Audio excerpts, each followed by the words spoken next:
What's up, guys? Our wrestling podcast back at you with another episode. This is Dave Vicious along with Jess the Total Package, Craig the British Bulldog, and Cuz, bringing you our perspective on the world of professional wrestling. No inside sources, no ties to the industry, just stories from the diehards, sharing opinions with you. Someone feed me today's topic. I am excited because this is the second installment of the Trendsetters series. And we're going to be talking about Bam Bam Bigelow. Bam, bam, bam. That's right. Bam. For audio fans, give us a listen on Apple, Spotify, SoundCloud, iHeartRadio, Stitcher, and Google Podcasts, or watch our videos on YouTube at Our Wrestling Podcast. On social media, give us a follow on Instagram or Twitter at O.W.P 2018, or catch us on Facebook at Our Wrestling Podcast. Craig, are you ready for some flying headbutts and some moonsaults that were almost as good as Vader's? You want to talk about a guy who had the perfect kind of look and tough guy and former bodyguard and bounty hunter, and imagine tattooing your head in those flames and the pain it is on those skulls, and being that big but so agile. We're going to talk a lot about his kind of attributes, but I loved Bam Bam Bigelow. Imagine what he would have done if he was a little more aggressive with his career and backstage. But my goodness, like there's a lot to talk about with Bam Bam. He's the epitome of, if you pay me, I'm cool. I don't care how it comes out. I'll go out on your life. It's fine. Jess, do you remember a video game? And I think it was on just regular Nintendo where Bam Bam was on it and he would just do a bunch of cartwheels. Do you remember that? Wait, was he in the first WrestleMania Nintendo game? Yes. Three-sided ring. Yes. Yeah. He was in it, and he did cartwheels and destroyed people with them. That was 87. That game. Yeah. That was a terrible fucking game too. That's some 8-bit knowledge. I think Andre just kicked people. That's all he did. Yeah. There was no fourth ring. There was no fourth rope side of the ring. Like it wasn't until pro wrestling. The body slam was the big move, and you had to mash all the buttons together. And the body slam was them getting behind someone and doing a waist lock and just picking them up and dropping them on their ass. That was the body slam. Yeah. Good stuff. Good old 8-bit stuff. Because that's right. You were like what, just born in 87 or what's going on? I still remember Bam Bam Man. What's the first video game you remember, Cuz? That game. Oh well, wrestling game wise, yeah, WrestleMania. Yeah, and then we all played it. Yeah, but yeah, I remember Bam Bam. I just remember him doing cartwheels throughout the ring. It was kind of funny.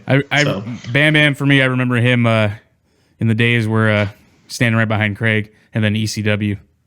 Those are my memories of Bam Bam Bigelow. His match with Bret Hart, King of the Ring. And I think, that especially. Yeah. I think what Craig said, what he was alluding to was like Bigelow never played politics. I think when the politics got too thick, he was like leaving. Yep. And that was the luxury back then of having a couple different promotions you can go to. And my big thing that separates like a legacy episode from a Trendsetter episode is like, our first one, Dynamite Kid, which was super successful, by the way, Trendsetters. And it got a big response, and I'm glad it did. And some of the family members of Dynamite Kid actually, wrote me messages saying, great job, and, they really appreciated it. So it's nice. And the thing is like, what's different is I couldn't do a legacy on Dynamite Kid because there's a lot of negative personal stuff that happened in his life. And we cover that in Legacies, for example. But if you go to the Trendsetters, I just want to focus on the influence he had on the industry and his work itself. Bigelow, not because there are a lot of bad things happen in his personal life at all. There's very few. But Bigelow is a trendsetter to me. If you go do a legacy, he had a career that spanned a long time, but he never played the politics to be kind of any big player. So if we did a legacy on Bigelow, no disrespect to his career at all, but it just wouldn't be a proper legacy because he jumped around so much, and I don't think like people would really identify with a lot of his hot spots. But a being on top in titles didn't matter to Bam Bam. Right. Yeah, he talks about it.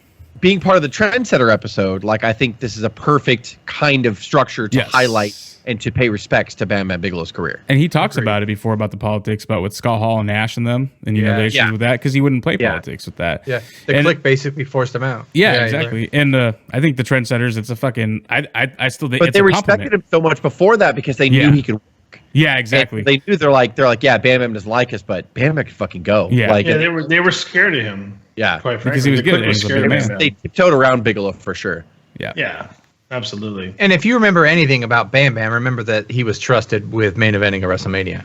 So And not only that, but main event at WrestleMania was somebody who didn't wrestle. He had to Right. carry the whole thing. Yeah. Right. So we don't want to undersell that at all. I mean, to carry that WrestleMania in that moment shows the ability of the ring general work that Bam Bam can carry. And Bam Bam, he set the blueprint for a lot. Like, there's two different like styles. Like, as far as big guys being agile, like you had the guys like Vader or someone like that can do. He's a big guy, but he can do a moonsault and he can do maybe this other high spot. Where Bigelow was the big man that can do all that stuff, and then he can still go, and he still had cardio, and he could still go through like a Keith Lee. He for could example. work. No, Bigelow could work. Bam Bam was a blueprint for a Keith Lee, where Vader was a blueprint for like a Lesnar or someone like that. There's two different styles of big man with it, agile. Very good talent. point. And Yeah, Jess, good call. you might be able to correct me on this, but I remember I used to get WWF magazine the issues back in the day. And it was something I'd never heard of and never seen the match, but he won the first was it Bunkhouse Battle Royal for WWF? Where dressed up at because I remember Lanny Poffo in suit of armor. and he came with no gimmick and Beat won. him. He won. Yeah, I think he won the whole thing. And that was one of his first things in the Federation that he did was this battle royal where it was It was like a gimmick. It was a weird gimmick battle royal. It was like a costume battle royal or something. yeah, they didn't call it bunkhouse, but it was some sort of weapons and come as you are and no rules kind of thing. Yes. And You're totally correct. I totally remember that. and I only remember photos from inside Yeah. WWF magazine. Yeah. Bam Bam was awesome. I love Bam Bam. Well, let's jump into it. Wrestling style. He, being Bam Bam Bigelow, started training with Larry Sharp at the Monster Factory in New Jersey in 1985. Yes, that's a real thing, folks. This facility was known for working with larger wrestlers. Some of those students were The Big Show, D'Lo Brown, King Kong Bundy, Sheamus, Balls Mahoney, and The Godfather, just to name a few. Bigelow was the first student at the Monster Factory to make a big name for himself, thus garnering a lot of attention for the school. At his heaviest, Bam Bam came in at 6'3", close to 400 pounds. But he bumped like he was 250 pounds, no joke. We talk about it. I talk about the cartwheels, and I've seen a big 400-pound man doing cartwheels even on a video game is kind of crazy, right? But he could do that stuff. He performed moves off the top rope, unlike most quote-unquote monsters who stay on the mat. Instead of that usual smaller wrestler tries to take the bigger wrestler off his feet formula, Bigelow would bump from certain moves in order to not saddle himself with one specific way of working. He would also springboard himself over the top rope from the apron onto his down opponent. This is a big dude doing this kind of stuff. And that's Cuz nailed it perfect in the beginning. Yeah, absolutely. Because Vader and Bam Bam's career oddly paralleled each other. They broke in the business the same year. But they were both different. known for the moonsault in the early 90s or whatever. Maybe Vader a little bit more. But the two difference where they even branch off further from each other was Vader was more of a Lesnar kind of dominant. What Lesnar became when Lesnar first wrestled, he was great and technical. But now the way they're pushing Lesnar, it's just like what Vader was. He's a monster. And he did big spots to give the face the advantage, but Bigelow worked. And there's a difference. And I don't mean to say that Vader couldn't work, but Bigelow worked like a 250-pounder. He worked like a Rude, or he worked like Isn't a Ziggler? Almost. Right. Yeah. And that was the key thing about Bigelow is he never saddled himself as well, my whole script of my match is I'm going to have the small guy just try to keep taking me out, and I'm going to take 10 minutes to get me off my feet. Yeah, he didn't never do did that. Bigelow was like, no, if you hit me with the bulldog from the top rope, I'm bumping because you're bulldogging me from the top rope. That would be enough to take me down. And then Bigelow would also do just amazing moves in there too, like the way he worked and the way he punched and the way he segued into other moves. That was what a 250-pounder do. That's why I said Keith Lee. Look at how Keith Lee works. He works like a 250-pounder, and he bumps like Bam Bam would have. But I think Bigelow and Keith Lee, to his credit too, when they have to play the big man, they become the big man, and that's a rare talent. That's very rare. They can do it when necessary, but also I think they understand there is a point. No matter how big you are, there is a switch, and if someone clicks it, it can shut you down. And to your point, if someone hits you with a bulldog from the top rope, I am going to sell it because you hit the switch. And it was kind of like that moment. Anytime they switch it to the "I'm a big man," it's like, oh, you forgot. You saw me bumping and flying around here. Now I'm a big man. and now everyone remembers it and everyone pops for that too. Yeah.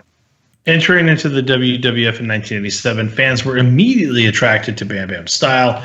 He even cartwheeled around the ring like we talked about to show how agile he was for a big man. And right away, he was in the ring with wrestlers like Rick Rude, Bundy, who's OMG? Who's OMG? Gang. Oh, One Man Gang. That's right. Oh He my was gosh. like you could not take your eyes off him. The flames of his singlet, Yep. full body, the knew flames it. on his head, he the got it. tattoos. He got And it. he was tatted up his arms, his flame, the flames on his head. Like You could we not talked take your about. eyes off him. Yep. And he even got into the ring with Andre from time to time. And Bam Bam took advantage of it. You're right, Roger. A defensive move to Sucking him right into 24, that. 1, 2, 3. Andre wisely covering. Brilliant strategies there on the part of Andre. Oh, no doubt about it. The benefit was he could play either role, that big man or that agile man, depending on what you needed him to be. Several tours of Japan helped him develop his style as well. In 1993, he began to moonsault off the top rope because of who? Vader. Vader did it, and he's like, well, shit, then I got to do it. And let's be... He followed Vader's lead on it. Vader did Yeah, it Vader first. did it at Bash He the Beach hybridated or it. Beach Blast, whatever, 93 on the Bulldog, and then Bam Bam started doing it like a couple months That was later. the first one Vader did. It was on Bulldog. Yeah, was on. Yeah, He almost Oh, didn't sorry, he almost missing. He almost killed Bulldog with it. Vader almost kills a lot of people with that. I mean, it's a big man coming off. And the thing about Vader, when he did it, Big he old would do mastodon, it. man. If you understand gymnastics, he would do a full layout, right? Yeah. So Vader would do Yeah. that full spring layout where Bam Bam would kind of almost peek over his shoulder and kind of halfway do it, and it's almost like a half cartwheel, half moonsault off the rope. But he would still like, I'm going to do it, and he would keep up, keep with the Joneses with that half style moonsault. But for a big man, I will say nobody did it better than Vader for someone of that size. It's a very impressive moonsault splash. So very, very good stuff.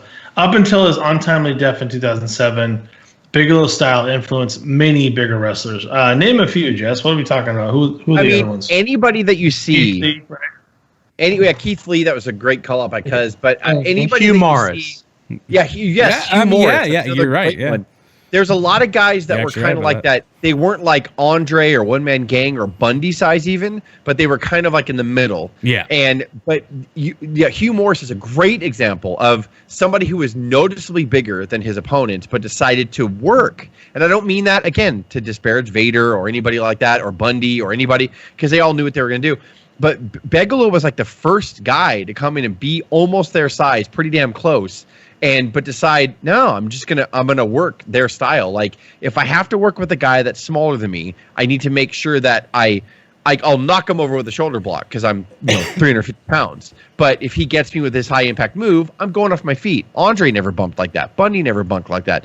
One Man Gang never bumped like that. They would do one bump a Kevin match. Sullivan never bumped like that. I'm sorry. I Oh, had to get Jesus in there. Christ, Dave. Oh my God. No, absolutely not. So Legacy yeah, of like Talent- the Hugh Morris is a really good call out, and I would say anybody that you see that's like 300 pounds and goes off the top rope or whatever has to be influenced by what Bigelow did and tries to work like that. Would you say the Undertaker could have been influenced a little bit? I don't know because I think Taker was around the same time. I think Yeah. Taker was lanky. He wasn't heavy at all. He was just big. Yeah. He was 3 bills. That's why. Yeah, Bigelow had pudge on him, and I don't mean that to be rude, but like he was built like a brick shit house, like Bigelow was. The reason why Taker's 300 plus is because he's 6 foot. But I mean, but Hugh Morris is great. Bronson's Because another guy. they're- Who? Bronson, the NXT, the big old Australian dude. Like those guys, like All those they guys. remind me so much of Bigelow. They're all good call-outs. Like they remind me so much of Bigelow, and he had to have influenced them because he was so different from the guy that, like I said, they ended up being teammates, him and Vader, for a while too in New Japan. And so like they paralleled the same time, and then they both did the moonsaults right apart from each other. And so I always think of those two for some odd reason together, but they are so noticeably different in great ways, each one. But yeah, Bigelow is something super special. Like a working big man is like is someone I loved watching him. Dave's going to get into the matches here too. Cuz already mentioned one of them, which is one of my favorite Bigelow matches, by the way. It is. Let's get into it. Key matches starting off with the WWF Survivor Series in November of 1987. He is the last remaining member of Hogan's team, but was the MVP of the entire match before finally being eliminated by Andre the Giant. Only in the company, by the way, and for about 3 months. Champ setting him up. Look out. Big splash. And not even Rick Rude can. Months. And he was put on Hogan's team. He was such the MVP. If you go back and watch that match, every time Hogan tagged him in, that place popped so loud for Bigelow, and everything he did was super impactful. When he did the flying headbutt, the place, it was so Bigelow was so fucking over. It was weird to watch now. Was he held back, Jess? It's a more of a. Did he fall into that like Jake the Snake role when he was just a feeder? I think he falls into that. Point? But Craig, you talked about it. He falls into that. Just fuck you, pay me. He was actually only in WWF for a year. Believe it or not. It's crazy. From like the late summer of '97 to the early summer of '98, and we all remember Bam Bam. By the way, like he's one of the guys I remember from my childhood. Injuries. Both his knees blew out. And then it was that whole thing where it was just like Vince was just like, I want you to do a certain thing. You have to do, kiss a certain amount of ass, and he didn't want to do it. And so it was just sort of bye. He had to go away. He also, what a lot of people don't know is Macho Man was really the first choice, but Bigelow was heavily considered to win the world title at WrestleMania 4 because of how over he was in that winter leading up to it. And again, they were just throwing a bunch of shit against the walls. I think the plan was always Macho Man. I'm not trying to say anything controversial, but Bigelow was talked about. And then also, Bigelow was talked about a long time before that to beat the Honky Tonk Man. The Warrior and Beefcake was supposed to do it, then he got replaced, and the Warrior ended up doing it. But Bigelow was so over, they were actually going to put him over the Honky Tonk Man. He was one of the earlier discussions of beating Honky, and then they went with Beefcake, and then Beefcake got injured, and they put Warrior in there. So it's kind of amazing, Bigelow's 1 year stint in WWF. Just bring anybody in. I don't care who it is. He was up against all the top guys, and he was in all the conversations. You know what I mean? Just bring everybody out here. Bigelow comes out. If you're getting beaten up by Andre in the finale of the Survivor Series in your first year and winning that bunkhouse or whatever the hell that battle royal was, did Hogan get DQ'd in that match? He got counted out. There it is. There you go. Had to be. No way you got pinned in the Survivor Series. Just saying. To Justin's point, it was 1 year stint in WWF in this run. He goes on to the WCW set NWA Starrcade in December of 1988. He faces Barry Windham for the U.S. title. Just a great example of how Bigelow's style allows his opponents freedom to work with an aggressive style, whatever they need in the moment, right? Drop kick, the feet against the back of the head, and face first he goes. Bigelow continues now to punish away on Trent Knight, and face first he goes. Down goes Trent Knight, rolls him over, and Bigelow may have it wrapped up right here, which he does. It's heading along, kept him down. Face first suplex by Big Bam Bam Bigelow. He is as big and as physical as they come. And we're going to take another look here. Yeah, it was a good, solid match. Go back and watch it for sure. I always felt he was almost not used correctly in WCW NWA either.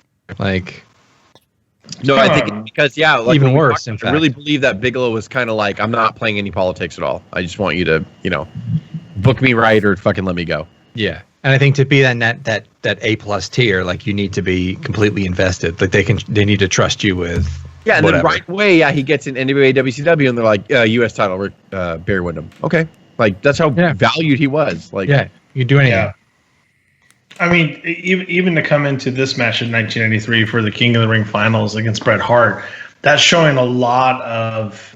God, that was so good. Bam Bam was able to do. Fucking great match. He's purely dominant here despite a losing effort. He and Brett just gelled together perfectly.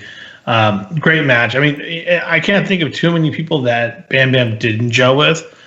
We'll even take it to this. We all kind of we do tend to talk a little bit of smack on WrestleMania 11.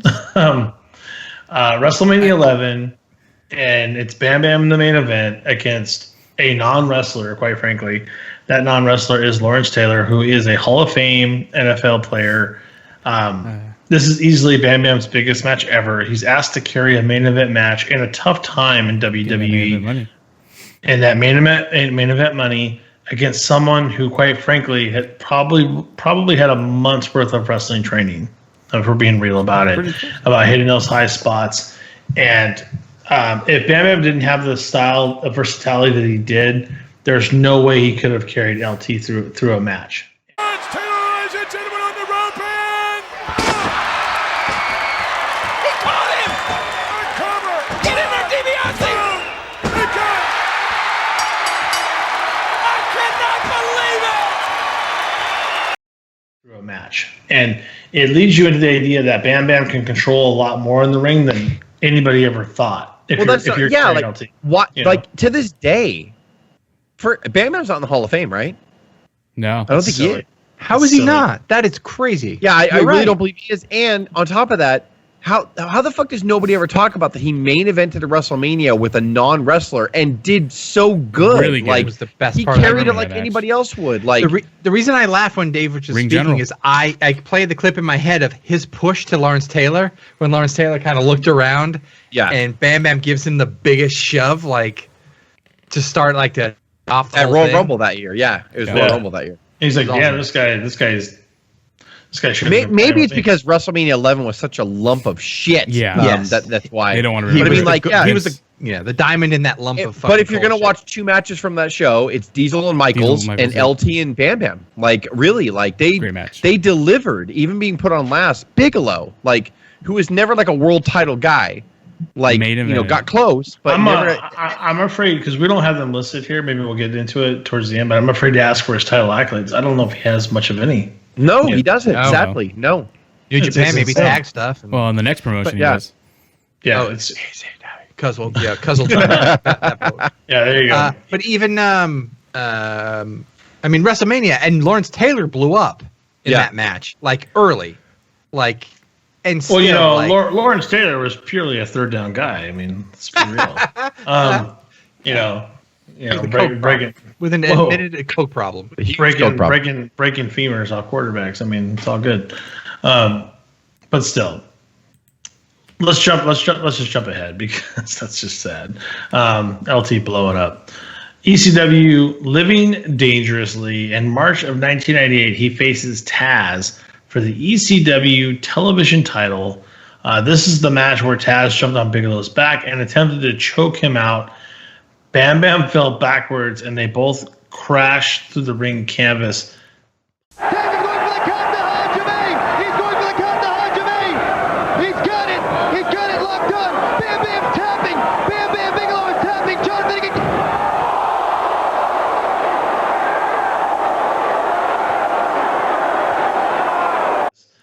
Planned or not planned? Absolutely planned. Of course, because But talk that- about Bam Bam and ECW. That was the genius of ECW. It was such a great spot. And then in the rematch, they fell through the ramp.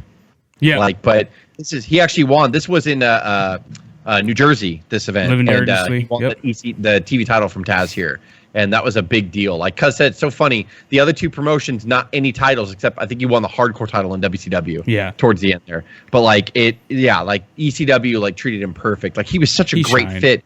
Which adds to his legacy to me because again he showed how he could work with all these guys. Yep. Hardcore didn't matter. These young guys, he's like, yeah, let's get him over. Like he works so well with Taz and RVD. RVD, yep, The another match, both fucking those great. guys were just fucking great, and he was a triple threat member. Fuck. Triple threat member. I mean, my favorite version of the triple threat was Chris Candido, Shane Douglas, and Bam Bam. Yeah, I mean, and you're the talking best. about like triple threat had guys like Chris Benoit, Malenko, Too Cold Scorpio, Lance Storm, like all these other great fucking wrestlers. But this was the best version.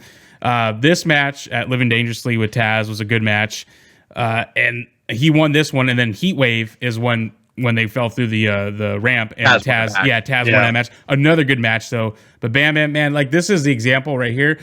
Brett and him, and then all of the matches he was in ECW, like just mentioned, he fought Rob Van Dam as well. That was so another good good. match. Yeah, it was a fucking good match. Spike Dudley in the crowd, that infamous shot where he threw Spike Dudley all the way to like the third row. Yep.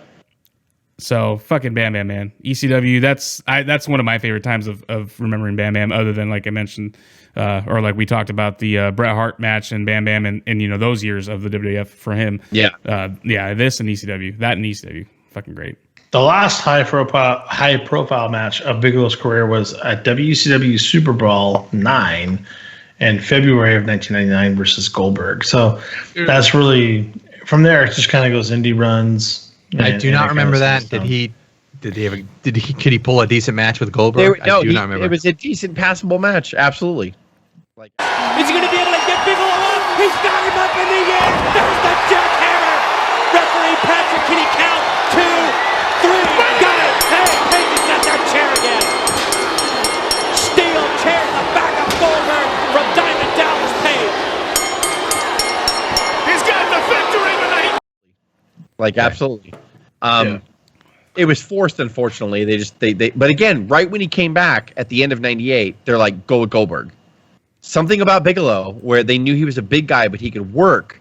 They're like, oh yeah. Like, in other words, Bigelow would become the 230-pound guy that needs to sell to Goldberg, and they knew he could. But his physical stature made a nice match for Goldberg. Yeah. So I get why I don't incredible threat. critique them trying that because Bigelow is that good. It just shows how good he was. I'm sure we can go back and catch it, but was it so incredibly easy for Goldberg to jackknife Bigelow? Yes, absolutely. It's insane. Hammer.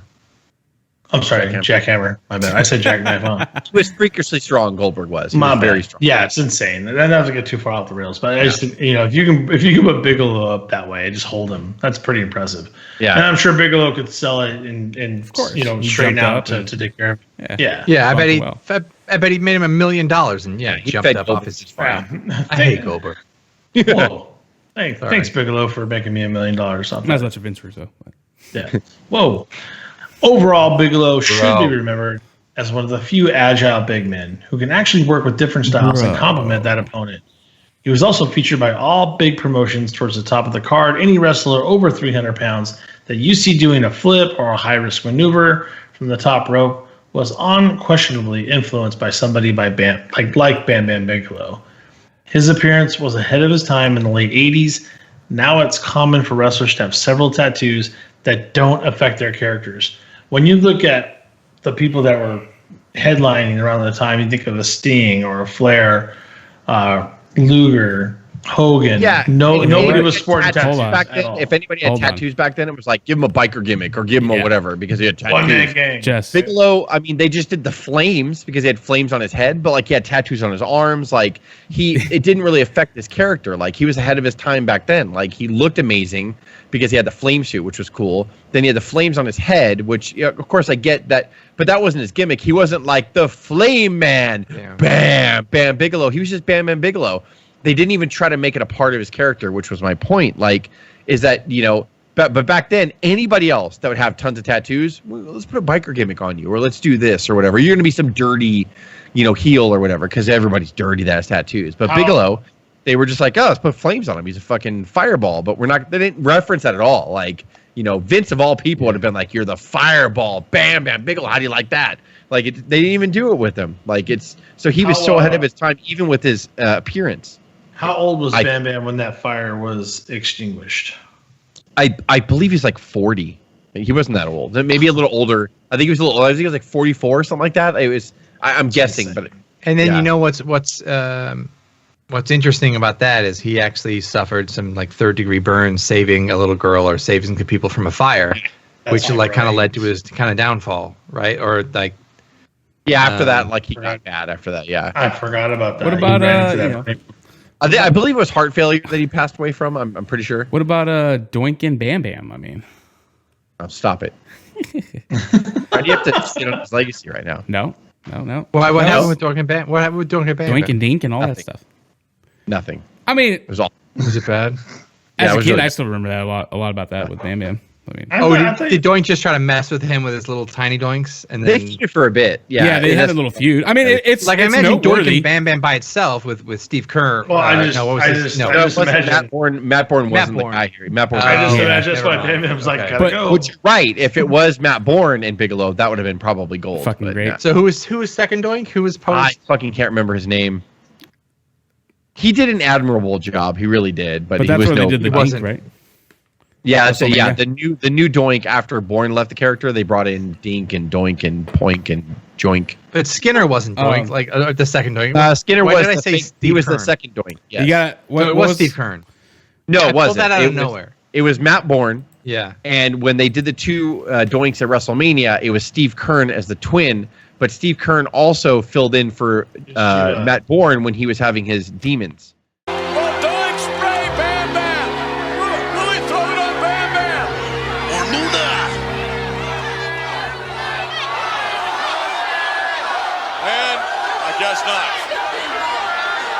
Doink's not that stupid. Hey! Who was it? That was confetti. Well, that's pretty good. That's Demons. Did So y'all forget when he would no-show Trip, Steve Kern came in there and did. Y'all forgot. I forgot we were recording this a Bam Bam episode, not a Doink episode. Yeah. Trendsetters, clowns. Another thing. No, I was gonna say another thing that they gave it their all. Another thing that would be notable. Pussy was the best. Another thing that's notable for Bam Bam though is the whole running into the burning house. 7 years before he died, saving kids from a burning house. Okay, so I said earlier it led to his down. That was a long time before he died. So thank you. Oh yeah. I'm sure that. Sorry, I didn't. 7 years is not that long. No, that's important though. Like it was. That's a decade. 40% burns is what it was. Man. Damn. So I had to look up because I know he got hurt from it, but I didn't remember how much. On there right now? When he died? What age? I know he died in 2007 because the report of this is an actual from when it happened was July 11, 2000 when he actually ran in the building to save the house to save the burning or the kids from the burning house, and all it talks about that he over 40% of his body was burned. Jesus. And then he has an awesome 3-hour shoot. I don't know if it's RF or who on YouTube. Yeah, he is totally wide open on his issues. Just shoot or whatever. Shoot something. It's really good. He's in the back of a comic book store. That's the one where he talks about the Scott Hall and Nash and and there was a funny story. He was 45 years old when he died. Wow.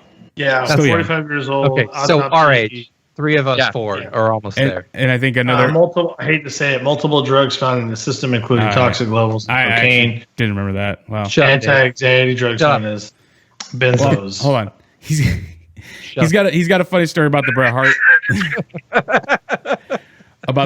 and King of the Ring. He talks about it. Shut your mouth.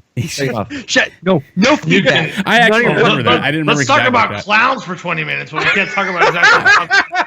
Well, I try to bring it back with the noble story. And I'm sorry, because I was just gonna say. And then let's talk about the noble story. Do it real quick. He has a I was just saying he has a funny story from the Bret Hart match, and he talked about it. He's like, great match, blah blah blah, and then he's like, and then I remember when we did that rolled up that pin. He's all Bret had the worst, stinkiest protein farts ever. He's like, I almost threw up in the ring. It was fucking great. That's right. It's fucking great. Yeah, I love that. I love Bam Bam. Bam Bam's awesome. That was a victory roll. Yeah, the victory roll. He's like, the protein fart. He's like, it's so bad. He's almost threw up in the ring. He said he was gagging in the ring. He said Bret Hart was laughing. Man up on Bigelow's shoulders. He got him in a victory roll. He's got the fleet hook. Bret Hart is the king of the ring. I love Bam Bam. Bam Bam, he's fucking great. Yeah. Bam Bam was great.